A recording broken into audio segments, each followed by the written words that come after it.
Good evening, everybody. Welcome to the Joe and Joe Weather Show on this Monday night, the 15th of November, 2021. The Joe and Joe Weather Show brought to you by Omni True Value Hardware at 1226 North Wellwood Avenue in West Babylon, New York.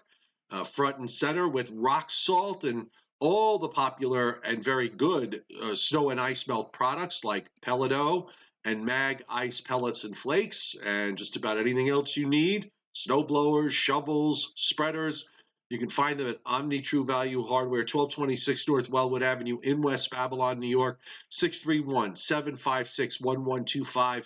The best prices anywhere in the tri-state area and beyond. OmniTrueValue.com is the website. Wholesale holiday lighting by Giannini as the countdown to Christmas continues. And you could have one of those countdown clocks on your front lawn along with snowmen, penguins, Santa, soldiers, more snowmen, and of course, elves. And they are at 162 Ocean Avenue in Lindenhurst, New York. They have extended hours this week and going into this weekend. Plenty of stock, garland, wreaths, you name it, they have it. They're your complete holiday lighting specialist, meeting all your decorating needs. You can call them at 631-957-5106, and the website is liholidaylighting.com. So just a second, I will let Mr. Rayo is on board.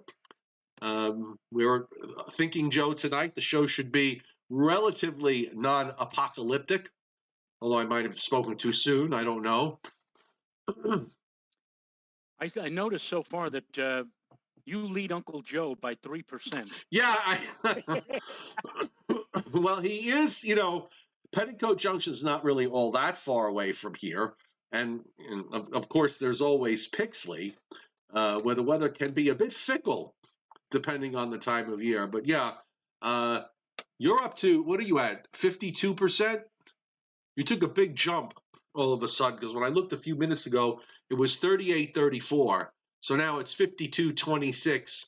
Now, bear in mind, folks, I beat him to 50, I beat him to 40, I beat him to 30. We tied for the 20s, although I still have a lower temperature so far this fall than Joe has. So let's go for it. I figured tonight might be a good time to put the snow question up. The longer range is looking a little more, there's a little clarity coming into picture in terms of the broad scale pattern. And it looks like next week might be a bit on, how shall we say, the interesting side, depending in the eastern part of the United States, depending on your location.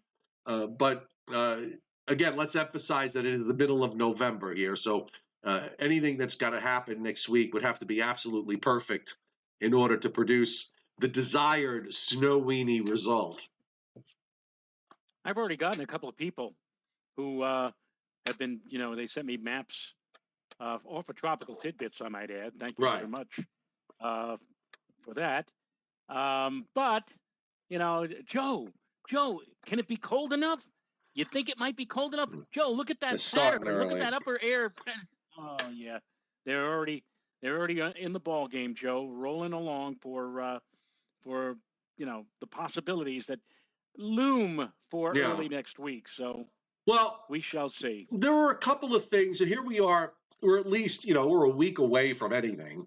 Today is just Monday. We've got this whole week to get through. But in a broad sense, and I think we could talk about this in a sort of broad, context, a couple of things have I noticed today to follow up from yesterday. Remember, we were talking about how the models last week, every other run was going in a different direction. First, there's a block, then it's progressive, then there's a trough in the west and a ridge in the east, and on and on. And it probably had a lot to do with the fact that when we looked at the members of the ensemble, in terms of the teleconnections, half of them were positive, half of them were negative. And both on the North Atlantic oscillation, which is a pressure pattern change that we follow in the North Atlantic, and the Pacific North America Index, which is a pressure pattern change across North America. A lot of spread in whether a pattern is going to be progressive, in other words, moving from west to east and raising your taxes, or sorry, I had to throw that in because people hear that word, or if it's blocky, which always gets the antenna up of the snow lover. So I'm going to pull up the NAO today, and I noticed this yesterday, and it's gotten even more so today. Now it seems that all the members, well, are very tightly clustered. We're at a positive NAO right now, but they all go negative. And except for one, they stay negative. And in fact, there are some members that actually get to between 1 and 2 standard deviations negative. And I think that provided some clarity for the models, both the GFS and the European. The European's been blocky all, more so than the GFS, but they're running consistent now. We've had a few runs in a row where it's like kind of zeroed in on this idea that there's going to be some blockiness, and I think the question is going to be obviously how strong and how strong is this block going to be, and where is the position of the block, because that is ultimately very important, where the upper high is and how it reacts to everything downstream. That's a big variable. And the PNA, the Pacific North America Index, which right now is a little bit negative and stays negative for the next 5 days or so, but then almost all the members go positive, and we've got a couple of them actually going about 1 standard deviation positive toward the end of the period. So there's not a big spread in the long range anymore. It's narrowed, and they all seem to be going in one direction. So I think that affords some clarity in terms of how this is all going to play out. Well, I looked this afternoon at the Weather Prediction Center's long-range discussion, which I always find of interest, especially during the winter months. And the event, quote unquote, the event is actually just outside of the 7-day forecast range.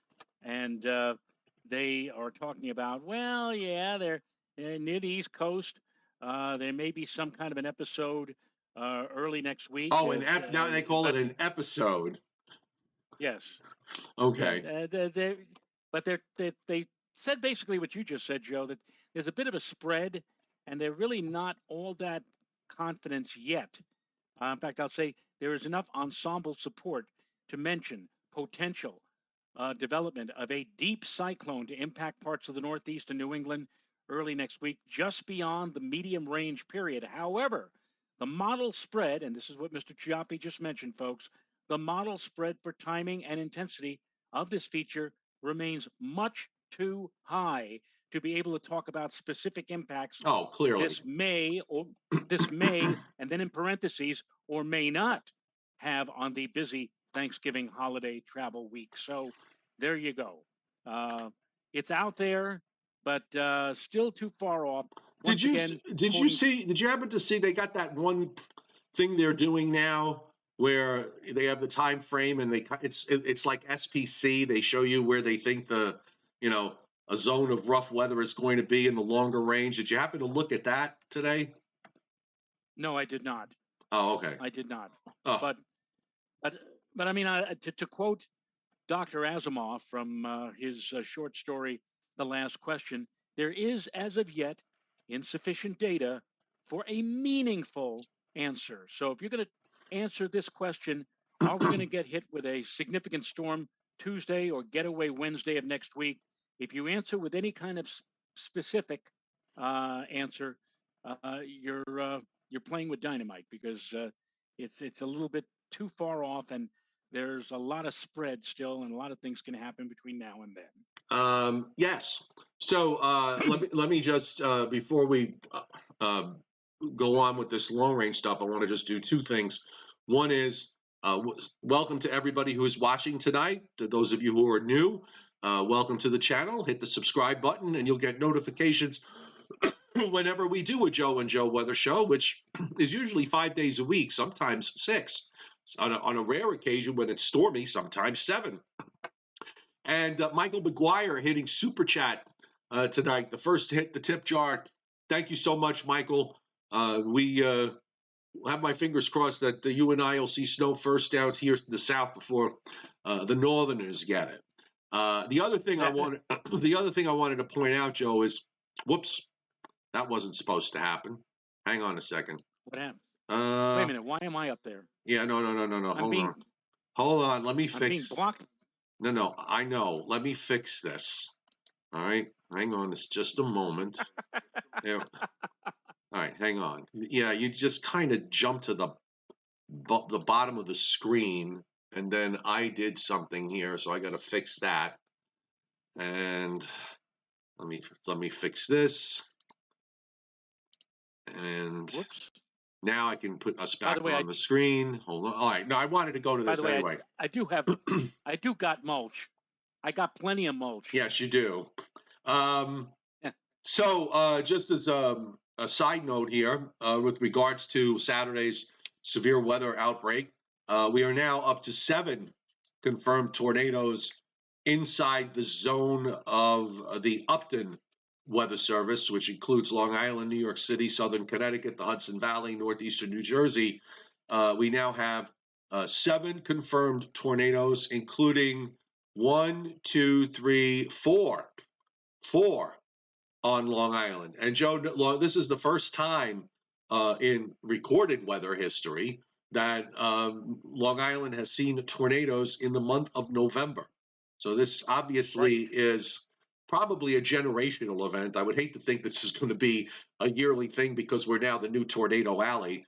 Also, 3 in Connecticut, New Haven County, an EF0 near Branford. Also another one in New Haven County, EF0 in Cheshire, and in New England County, New London County in Connecticut, an EF1 in Stonington. And by the way, the Suffolk counties, the Long Island tornadoes were all EF0s with the exception of the EF1 designation for the tornado that went from Shirley to Manorville.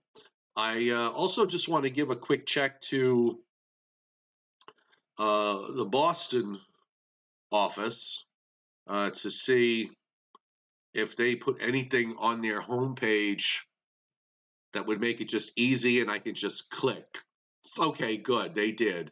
The November 14th, 2021 tornado survey results. So let's see. So Stonington, Connecticut to Western Rhode Island, it was 1. North Kingstown, Rhode Island tornado, so that's 2. And that's it so far. And they gave. There was also. Go ahead. I'm sorry. There was also one in Dutchess County, in eastern Dutchess County, in the town of Washington. That occurred the earliest of all of the tornadoes listed by the Upton or Boston Weather Services. The one that this was in Albany's district, eastern Dutchess County, town of Washington, 11:15 a.m. That was the precursor to all of the mayhem that was going to occur a few hours later across Long Island and portions of southern New England. And Albany doesn't have anything on their homepage, so it'd take me about too long to go digging it around the public information statements. But look, the bottom line is that Saturday was an utterly exceptional weather event. Write it down. November 13th, 2021, severe tornado outbreak in parts of the Northeast. And we can, I'll be talking about that one for quite a while. All right, so let's go back to this long range stuff. So I got the GFS on the latest run, and I backtracked to Friday so you can see how the lead systems impact the follow-up systems. Of course, there's your incredibly sharp V-shaped trough that produced the severe weather on Saturday, the follow-up trough that came through Sunday night and Monday morning with precip, and now, of course, we've got cold air lasting into Tuesday. Then that trough lifts out, because there's no block out there at the moment. Remember, the NAO right now is positive for the next 3 or 4 days, so everything's kind of moving along from west to east. Get into a bit of a ridge position for Wednesday into Thursday. I think we're going to warm up quick. Should be in the 60s. Certainly, Thursday could be low to mid 60s, maybe even mid to upper 60s if the cold front waits till the end of the day with maybe another round of showers and thunderstorms. Although I think this upper trough, Joe, is not quite like the one we had on Saturday. In fact, No. it's more like the one we had on Friday, where the front runs out well ahead of the upper trough support. And then what comes on Friday, as that upper trough swings through early Friday morning, is rather broad. So that actually brings in a fairly decent shot of cold air into the northeastern mid-Atlantic states for Friday and Saturday. Then that lifts out. But watch what's going on south of Greenland. You've got this big upper high that suddenly builds, and that is the beginnings of a block. But the issue here on this particular run and on some runs is the position of that block, Joe, is a little bit too far east. And I don't know whether I'm convinced of the models trying to dive this trough in the eastern states southeast and trying to cut it off in over the mid-Atlantic states, which is what the GFS did and what the European did in an incredibly vigorous fashion. But the block is there, and it stays there. So that upper low has a tough time. It lifts out, but doesn't quite completely pull out. And then you've got more energy that swings around. Look how dominant this is. And this is all of Thanksgiving week. Look how dominant that blocky pattern is at the end of next week. The upper high actually moves further west to southern Greenland and pushes into northeastern Canada. So that is in a bit more of a favorable position for weather systems to go underneath us. And now there are short waves running around at the end of Thanksgiving week and going into Thanksgiving weekend. And the pattern overall, I think, looks to be on the chilly side, not every single day, but on most days from next week and probably the week after that, the way it's picking up. Now, again, the question is that where is that blocking high going to be? And is it going to be strong enough and west enough to force all that energy that's in the eastern part in eastern Canada to kind of dive southeastward and cut off underneath? That part of the equation, Joe, is what I have a question about, because we could still wind up with a low that's up in upstate New York with a trailing cold front that comes through on Monday, and then maybe there'll be some follow-up system Wednesday or Thursday, Thanksgiving, the day before Thanksgiving or Thanksgiving Day itself, that comes up from the south. That's kind of how I'm seeing it right now. All right. Well, backtracking to this week, I think that first of all, I would not doubt, as you just mentioned yourself, I think we have a shot, maybe not necessarily here in the Hudson Valley, but maybe in places in north central, South Jersey, maybe taking a run at 70 on Wednesday afternoon. It is going to turn quite mild, very mild, in fact. The next cold front that's coming our way, which probably will be here, it looks like to me, sometime around nightfall, well, beyond nightfall, maybe like 6, 7 o'clock. And after the front moves on through, maybe with some early shower activity, even though the winds will be obviously coming out of the northwest behind that cold front for later Thursday into early Friday, the upper level winds are still going to be mostly out of a southwest to west direction. So I really don't see it getting, it's going to get chillier. No question about it. It's going to turn noticeably chillier on Friday, but really colder weather may have to hold off until the start of the weekend on Saturday. But even then, but even then, it'll be short-lived. Yeah, it comes in and quick and goes out quick because of the way the high is. And then we have to wait to see what's going to happen with the energy, with what's going on in eastern Canada. You start to see on Sunday, the GFS wants to shoot precip into Pennsylvania and upstate New York with some snow on the front end. That it's very light, and it's no big deal here, obviously. Rushing into what's left of any cold air that's around on Saturday into Sunday morning. Then that goes by. So that's another front that goes by. And here on the late day, where the 18Z run, it has all the energy in the north, pulling up into into eastern Canada, and then it does develop a coastal low, but it develops it way out, and we have Way cold out, air that absolutely. just right. And this is for the beginning of Monday and Tuesday of next week. You do have a big plunge of cold air. There's a nice cold high coming down out of Canada. You got 522, 516 thicknesses driving down the East Coast, lots of isobars, so it'll be windy, lake effect snows going on, but this has a much less stormy scenario than the 12Z. And again, that goes to how each run is going to handle the strength of the block or the lack of strength in the block. I just backed it up to the 12Z run, for example, which brings the front through. It gets hung up to our south, and then you get instead of having the low in the northern stream go up to the St. Lawrence River, it dives into Ohio and redevelops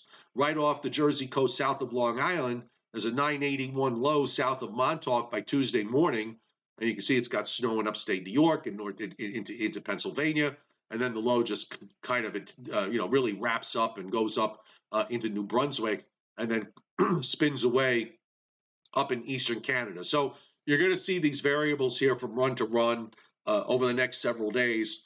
So I certainly would not put any stock into anything specific. I would also advise people, because the snow maps are already up. I got a message from somebody saying that someone's already put out a forecast that in Garrett County, Maryland, they're going to get 46 inches. Okay, that's the number, 46 inches. I don't do snow maps till we get inside 72 hours. So it's a completely ridiculous conversation to be having at this time at this stage of what we're watching evolve. Yeah, for those people who are not unaware, Garrett County is like west of Hagerstown in the western end of Maryland, but it's also a very mountainous. And I know full well about Garrett County because the private forecasting service that I used to work with, one of our clients was in Garrett County. And I got a chuckle out of the 46 inches. Actually, they sometimes do get local heavy duty amounts, but I think 46 inches is a little bit on the high side especially at this time of the year, Joe. That's right. And the chairman, Scott Briller, hitting super chat and reminding us that 3 years ago today was a 3 to 6 inch snowfall that was predicted but ignored by most of the forecasters and government officials. Thank you for bringing that up. That caused wailing and gnashing of teeth for many. But anyhow, just wanted to take a look here. I brought up the 12Z GFS run just to look at what's going on elsewhere around the country. And actually, when you look at it, Tuesday and Wednesday across most of the U.S., it's quiet. It even stops raining in the Pacific Northwest for a couple of days. Then we got this front for Thursday. Now, by the way, I put in that there could be a thunderstorm. I don't think it's a severe weather case, but I put in that there could be a thunderstorm when that front comes through Thursday night. And then you see that quick shot of cold air. Meanwhile, we do have some snow showing up on Wednesday, Thursday. Actually, I'm sorry, Thursday, Friday in the northern Rockies and in the Northwest. Then heading into Sunday, we've got some that activity in the lakes that moves up into northern New England. And then here comes this nice cold high dropping down out of Canada. And again, do we have a situation like what the GFS described at the 12Z run, or is it something like the 18Z, which is more of a cold front, and the coastal development winds up happening further out? And then we'll see if there's some kind of follow-up system, which the GFS hints at for Thanksgiving night into Friday morning. We'll see how much reality is in that one. And then we'll just kind of leave it at there, because that takes us to the end of the week. But I'm kind of feeling, I like continuity. I like clarity. So when I start to see models provide at least a little bit of clarity, it does give me a little bit more confidence in terms of how the longer range is going to play out.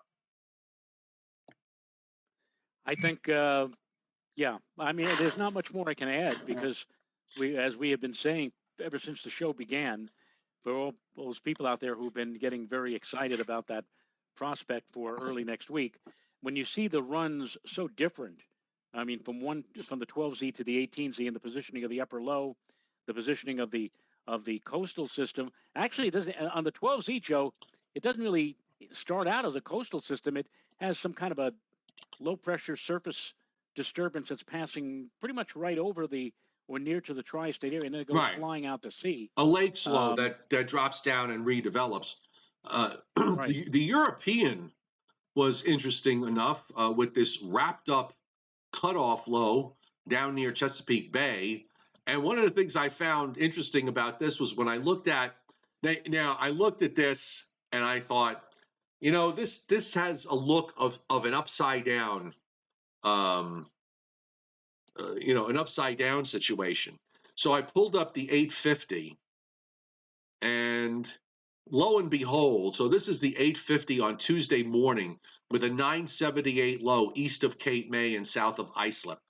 You'll notice that it is warmer as you move up through New Jersey, eastern Pennsylvania, on up into New England. This on the European this is an upside down type storm. Meanwhile, I'm like -10 at 850 here, believe it or not. Look at the zero. The zero collapses all the way down almost to Jacksonville. Now, what's happening here is that the European is cutting this off fast, too soon. Well, I don't want to call it too soon, but the European is cutting this off very early. It's already cut off into the Great Lakes on Monday as it's diving southeastward, which gives it this, this upside down type look. It's a totally wrapped up, almost occluded type surface storm. And in fact, when you look at the surface on the European, you'll notice that there's a low up near Sault Ste. Marie Monday morning. It's very close to where the upper low is, and then suddenly there's a 978 low east of Cape May, south of Islip. A 970, it's at 978. So if it's as deep and dynamic as the European has, it's going to be rain. It actually will probably be snow if this verifies. You know where it'll be snowing? It'll be snowing in the western Virginia mountains, maybe even into eastern West Virginia, and down the Appalachians, down maybe into the Carolina mountains, if that's correct. So this is one of those instances where you can't have a storm that's too strong, and of course, given the time of year, you're going to have warm air sweeping in from the east, going all the way up over the top in New England, and all the cold air, because it's cutting off so far west, winds up dropping southeastward down into the southeastern states. Yeah. It's you talk about that upside down pattern, Joe. I mean, like, you're going to do it again, right?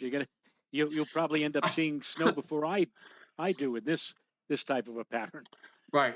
I'm going to, again, we have the next bunch of runs are going to do all sorts of adjustments. The thing to focus on is the strength of the block and how it interacts with the approaching energy that's going to be moving into the Great Lakes late in the weekend, early next week. No, Tom, the map is not wrong. Okay, I'm just going to tell you, if it winds up looking like the European is, that's what's going to happen. It's going to be rain from New Jersey up into New England, and it's going to be snow to the southwest. It cuts off too quickly. There'll be an upside down nature to this if it were literally like this. I don't know that it's going to be. It's probably way overdone, in my opinion, from what I'm seeing at the moment. The block would have to be really super, super strong to pull this off. But this would not. I don't think this would be a snowstorm. In fact, if you look at the European in terms of the surface maps, just real quick. I mean, most of the snow and sleet on this is to the south and west of the low. It's all rain to the north and east. Makes total sense. And Ken Musillo, I believe I'm pronouncing it correctly, Musillo, on the chat board is talking about he remembers or he thinks that there was a big storm coinciding with Thanksgiving either in 1971 or 72, And what he's referring to, Ken, what you're referring to, is indeed a major coastal storm, a nor'easter that occurred in November of 1971. The only storm to date that has managed to ground completely the Macy's Thanksgiving Day balloons. They have flown every year before and every year since, but that was the one year, Joe, in 1971 where they were not able to fly them because I think the winds were something like 40 or 50 miles an hour. Lots of rain in New York proper, but rain changing over to a significant snowfall just to the north and west of New York. And that, by the way, 1971. That means it's what? That's the 50th anniversary. Yeah, the 50th anniversary. 50 I years. can't even. And the scary thing for me is, I remember that so clearly. That particular scenario, like it was only like 5 or 10 or 15 years ago. 50 years ago. Wow. By the way, as I recall, maybe it was it December of 71 or 72? Or maybe it was 72.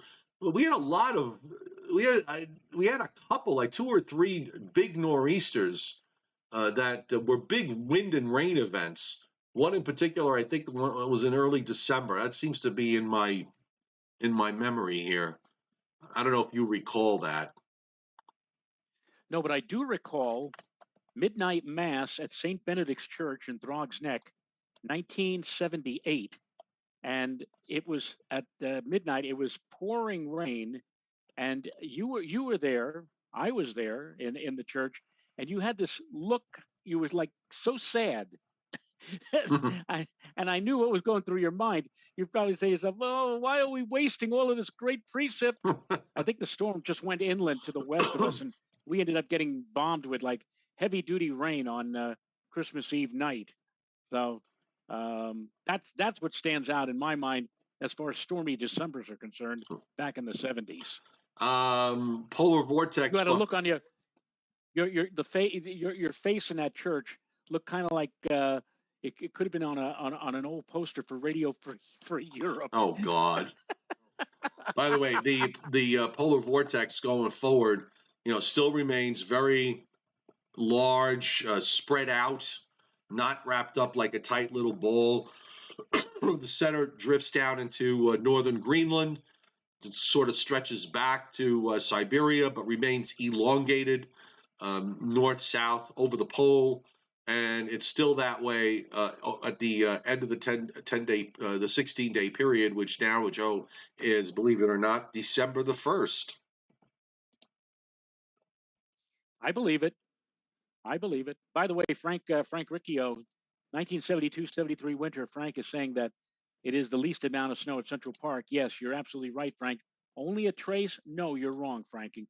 2.8 inches fell at Central Park during that particular winter season.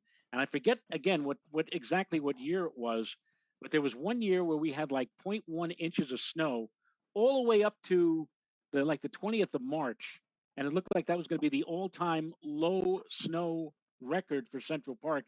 And then, well, what do you know? On the first day of spring, we had a 5-inch snowstorm. Yeah, I want to say, I want to say it was the winter of 97, 98. I want to say that. Yeah, it might have been. It might have been the El Nino year. Yeah, that certainly could have happened that way. So, anyway, still working on our first inch this year. We'll see how and when we get it. Right. If we get it. All right. So, you know what? We kind of pretty much put all the cards on the table tonight in 35 minutes, which is pretty good. So why don't we head on over to the tonight's Briller Jeopardy. Oh, yes. Christina Petey says her sister, Teresa, posted on Facebook. Good. Thank goodness there is no snow yet. As much wants me to tell her it's only November. Yes, correct. It is only November. All right. So Scott says I should bring up the map of. Oh, I got to find it from 2018. I don't know where it is. To tell you the truth, I don't know where it is. I'd have to dig it up, Scott. I don't have it'll take me forever. Are you talking about the snowstorm on this Yeah. day? Do Or you have it? I don't have it, but I could probably get it for you in about a minute or two, or if you want to hold on for that All long. right. Want to kill some time? Okay. Yeah. Well, I got nothing to rant or rave about. I didn't see anything on Facebook weather-wise that annoyed me today, so that's not it. There's nothing I could talk about there. Uh, I don't know. I really don't have much else. Well, you know what? Why don't I check on the poll, Joe? The latest results from tonight's poll with a blocking pattern possibly developing. Which Joe sees measurable snow first? Joe Rayo, 54% of 98 votes, 54% of say Joe Rayo, 29% say me, and Uncle Joe from Petticoat Junction now, Joe, down to 17%. I don't think I've ever remember a Petticoat Junction episode where it snowed. No, I don't remember one either of snow. I did a couple of that. Now in my market, we have Me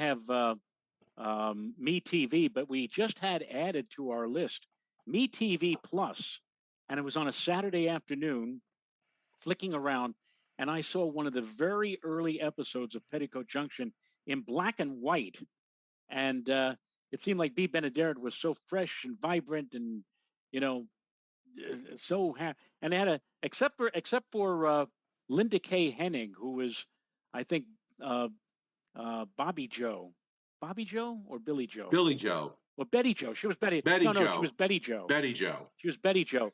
The other two sisters, they had varying actresses who, like for example, Meredith McRae was Billy Joe,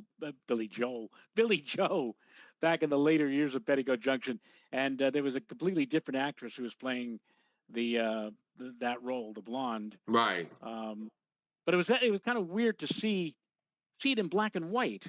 I was so accustomed to seeing it in color. Now I have the map now for November 15th. So all I need is for It's you already to. there. I've already done it. It's already there. There you go. Here we go. Ba-bum, ba-bum. Boom. And there you are. Thursday, November 15th, 2018. High pressure centered over Burlington, Vermont. Low pressure developing just off. It looks like. And that was a very there, cold. Joe, That was a very cold high, by the way. Right.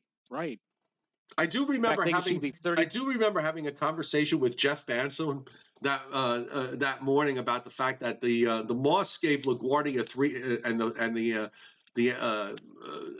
Foose gave LaGuardia at least 3 inches, and he said, he said there was, I'm throwing him under the bus. He didn't believe that we were going to get the 3 inches. That memory stuck in my head for some reason. That particular conversation. So naturally, You remember now? These are guys. I love you and Jeffrey. I. By the way, he knows it. So Right.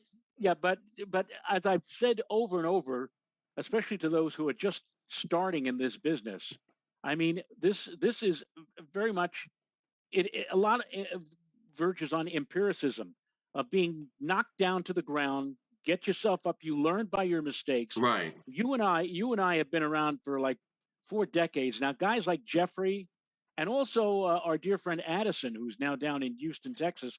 Do you remember the time that I came in? You were already in at Fios One, and Addison had already been there for several hours. He started like at 8 or 9 o'clock in the right, morning, and it was on the day of, I think, our first possible snowfall, and and Addison spent a long time making a beautiful snow map, and he had, like, for where I live, he had like 2 to 4 inches, and up up north of me like 4 to 8, and down across Long Island he had 1 to 3 inches in the city and everything else. And I think you may have told him, I think you went a little overboard, and Addison said, no, you really think so? I think you had a chance. He said, no, you went overboard. He says, wait till Joe Rayo comes in. Wait till Joe Rayo comes in. I come in, I take off my jacket, put it down, look, and you said, Addison wants to show you something. And I walked over and looked at the map, and I said, you did that map? And he said, yeah. And he looked very proud. And I said, and you honestly are going to put that on the air? And all of a sudden, you started like horse laughing, like.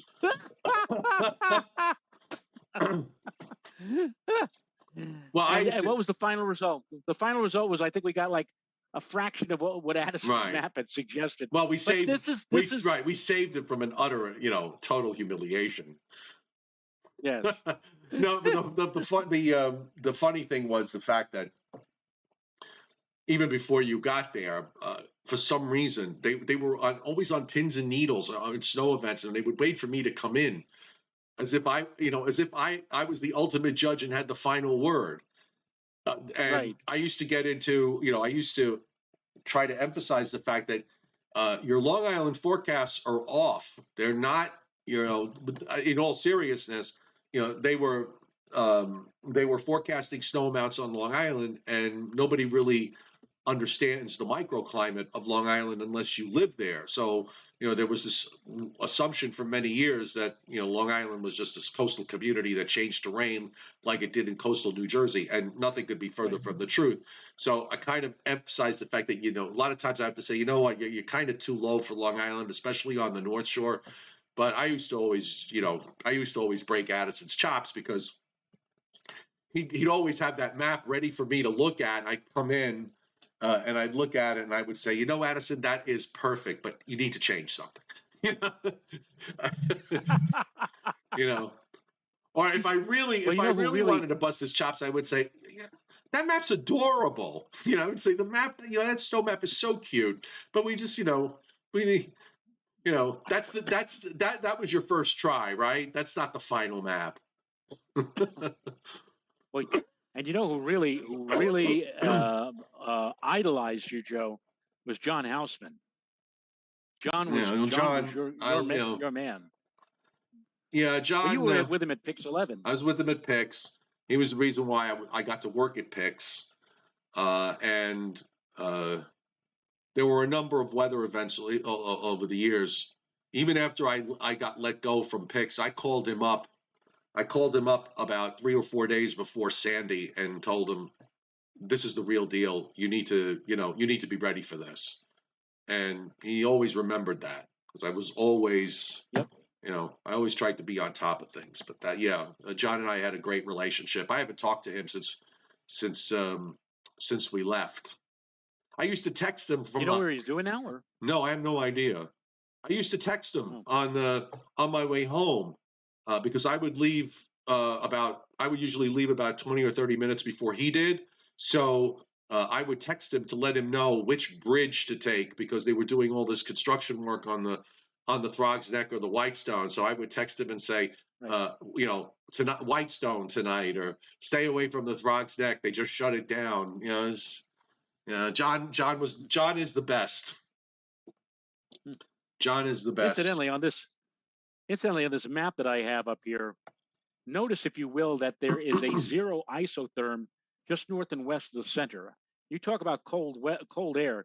That was indeed a very cold high, and the setup was indeed for possible significant or at least accumulating snow. Mm-hmm. And we had a quote, warm ground, unquote. Remember the warm ground? Yeah. By the way, I don't know if you picked up on the fact, I wasn't joking, but there's the low. I mean, it basically moved right over New York City. So, the cold air eventually got scoured out. I don't know if you you realize this, but I was not joking when I sent you that, when I asked you about the clouds on Saturday, those cloud formations, and you said that they were aspiratus. The Wikipedia link, I'm kidding around about the Warm Ground Association. I wonder whether there may actually be one, because I was never aware of the fact that there's a Cloud Appreciation Society. You're kidding me. Yeah, there really was. Look at that Wikipedia link. It's the explanation of those clouds is courtesy of the Cloud Appreciation Society. Appreciation Society. I don't know. I was never I never was really big with cloud identification. Although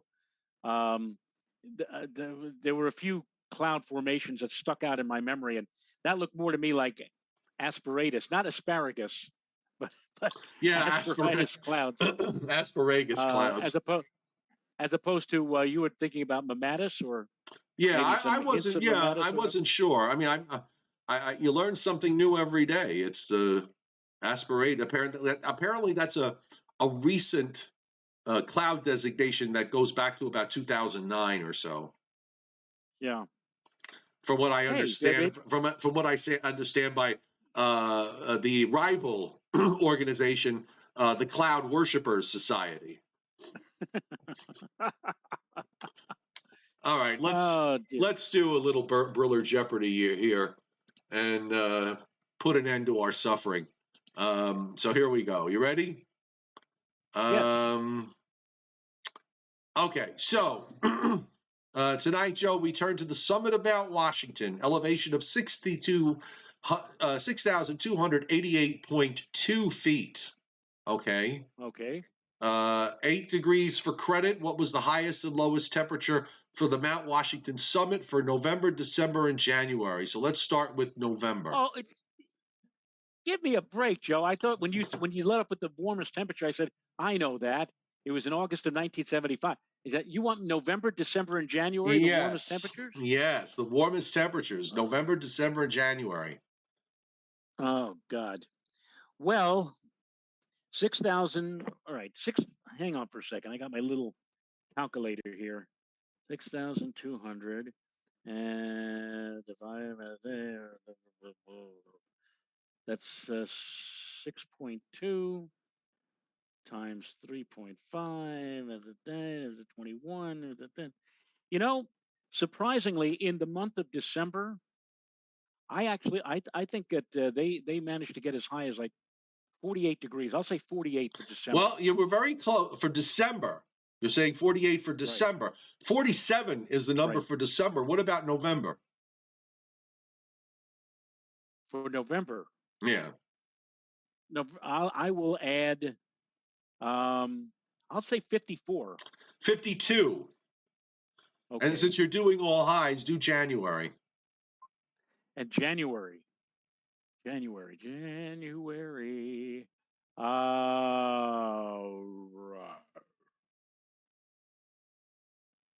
don't know. January. How about 45? Oh, yeah, I think you were going to say 47. That would have put you even closer. 48. 48. So you did good with the highs. So now let's do the lows for November, December, and January. The lows. Oh, boy. How about for November? Something crazy. Negative 10. Minus 26. Wow. December. Okay. Well, that sets the stage for.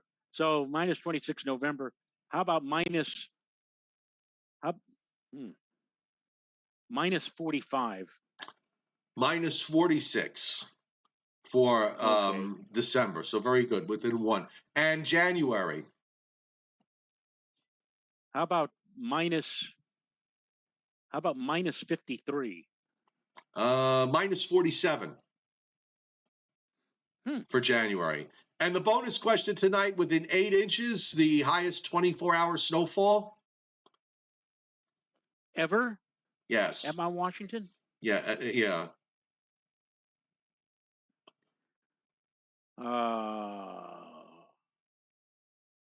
How about I'll pick something ridiculous out of the air.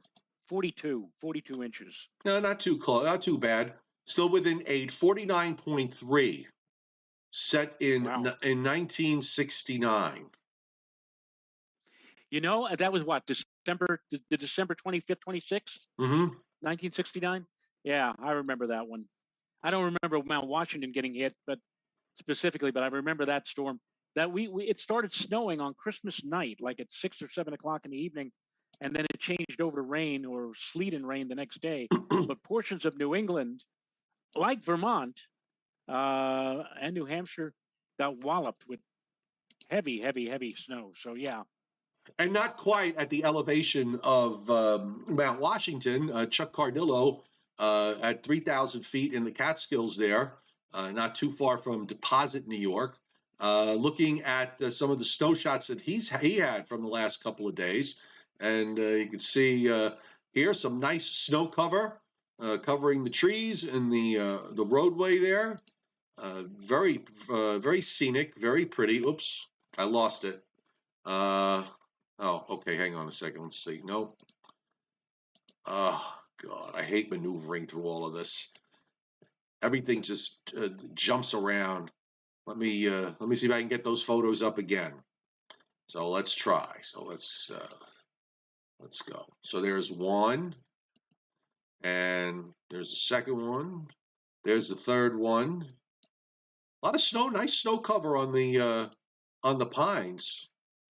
And for some reason, it only wants to let me see those 3 shots. So I know you sent me more, Chuck, but for some reason, it doesn't want to let me bring up the rest of them. But Chuck got his first accumulating snows of the season at 3,000 feet above sea level in the Catskills. So there. Lovely. All right. So and away we go. And away we go. Paul Roman says he likes my sweatshirt. So I'll just show you. I don't wear this sweatshirt too often. This is when the Mets won the pennant in 2000. However, those of you who are Yankee fans will well remember that the Yankees took the Mets 4 games to 1 in the World Series. But it's nice. It was kind of coolish today, so I thought I'd wear it. All right, very good. And I'm wearing this giant sweatshirt until next Monday when they play they play Tampa Bay. So I'm not taking it off. Yes, this is their bye week. Right. This is their bye week. All right. Yeah. The Joe and Joe Weather Show tonight and every night brought to you by Omni True Value Hardware at 1226 North Wellwood Avenue in West Babylon, New York, 631-756-1125 for the best prices in town on rock salt or anything you need when it comes to snow and ice melt products. The website is omnitruevalue.com. Wholesale holiday lighting by Giannini, your complete holiday lighting specialist, meeting all your decorating needs, whether you want your home decorated for the holidays or maybe you are in this business and you need supplies and wreaths, garland, Christmas balls, stuff. They're open and they're open late. They got plenty in stock. 162 Ocean Avenue in Lindenhurst, New York, serving the entire tri-state area of New York and beyond. Their telephone number is 631-957-5106, and the website is liholidaylighting.com. So you and I will be back tomorrow night to do this all over again, and we'll see if we can gain any clarity as far as next week is concerned. But we do seem to be living in an interesting time weather pattern wise, so let's see what adventures it takes us on. All right, thanks tonight for those of you. Give us something to talk about. Absolutely. Thank you tonight, the chairman and Michael McGuire, both hitting the super chat tip jar. As always, it is greatly appreciated. And Joe and I will see you tomorrow night. The final results of the poll, by the way, Joe, 55% for you, 27% for me. And that's Uncle Joe. He's a moving kind of slow at the junction. 18% for Edgar Buchanan. Not bad for a guy who's been dead for like 40 years. Exactly. 99, everybody. Right. Bye-bye.